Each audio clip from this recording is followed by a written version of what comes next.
বরগুনার পাথরঘাটায় ভিক্ষা করার সময় এক বৃদ্ধা ভিক্ষুকের কানের দুল ও নাকের নোলক ছিনতাইয়ের অদ্ভুত ঘটনা ঘটেছে। সোমবার দুপুর 12টার দিকে পাথরঘাটা সরকারি মডেল প্রাথমিক বিদ্যালয়ের পেছনে এই ঘটনা ঘটে। ভুক্তভোগী 65 বছর বয়সী রাবেয়া চরদুয়ারি ইউনিয়নের টাকারথাল গ্রামের বাসিন্দা। রাবেয়া জানান, ভিক্ষার সময় তিনি পাথরঘাটা পৌর শহরে যাচ্ছিলেন। এ সময় হঠাৎ এক অল্প বয়সী কিশোর তার কাছে এসে দাঁড়ায়।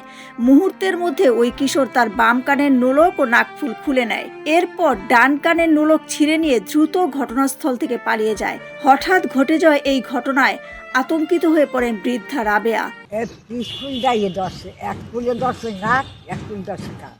কেউ আসে না, বোলাইয়া দৌড়ে নেবো, মোর কানের টানে নেবো, মোর নাহের টানে চিকে পড়িয়ে দৌড়। স্থানীয়রা জানান, দিন দুপুরে একজন ভিক্ষুকের সাথে এমন ছিনতাইয়ের ঘটনায় এলাকায় উদ্বেগ তৈরি হয়েছে। পাথরঘাটা প্রেস ক্লাবের সাবেক সভাপতি আমিন সুহেল বলেন, ওই নারী ভিক্ষুক কান্নাজড়িত অবস্থায় তার কাছে ঘটনাটি জানায়। পরে তাকে হাসপাতালে নিয়ে চিকিৎসা দেওয়া হয়। বিষয়টি থানায় অবগত করা হয়েছে বলে জানান তিনি।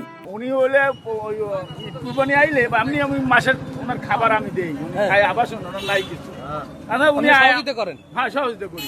ওই মোশারফের এই না আমার দ্বারে আয় বলে আমার দ্বারা যাই ধরিয়ে হিন্দে আওয়াজ দিয়েছে বলে আমাদের পোলাপানে ধরিয়ে কয়েকজন পারলে এ ঘটনায় জড়িতদের দ্রুত শনাক্ত করে আইনের আওতায় আনার দাবি জানিয়েছেন স্থানীয়রা।